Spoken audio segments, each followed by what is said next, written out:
বঞ্চনা থেকে বের হয়ে ত্রিপুরা যখন নতুনভাবে গড়ে উঠছে এবং এক ত্রিপুরা শ্রেষ্ঠ ত্রিপুরা গড়ে উঠছে, তখন বুধবার সিপিআইএমের প্রকাশ্য জনসমাবেশ বিভ্রান্তকর বক্তব্য রেখেছেন প্রাক্তন মুখ্যমন্ত্রী মানিক সরকার, পলিট ব্যুরোর নেতৃত্ব প্রকাশ কারাত।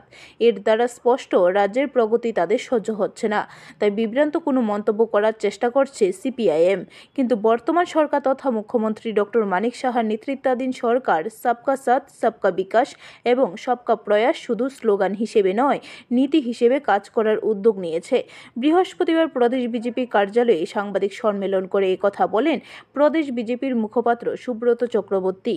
তিনি বলেন, সিপিআইএমের আমলে ত্রিপুরা একটি নৈরাজ্য স্থাপন হয়েছিল।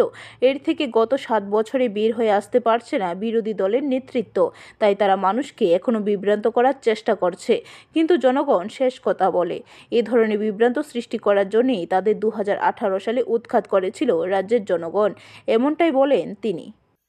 গতকাল সিপিআইএমের প্রকাশ্য সমাবেশে প্রকাশ কারাত মহোদয়, প্রাক্তন মুখ্যমন্ত্রী মানিক সরকার মহোদয় থেকে শুরু করে যারা যারা বক্তব্য রেখেছেন, শুধুমাত্র মানুষকে বিভ্রান্ত করার জন্যে, ছলে বলে কৌশলে বিভ্রান্ত করে কিভাবে রাজ্যে একটা নতুন ভাবে অরাজক পরিস্থিতি বা নৈরাজ্য তৈরি করা যায়, সেই লক্ষ্যটাকে সামনে নিয়েই তাদের বক্তব্য লিপিবদ্ধ করেছেন।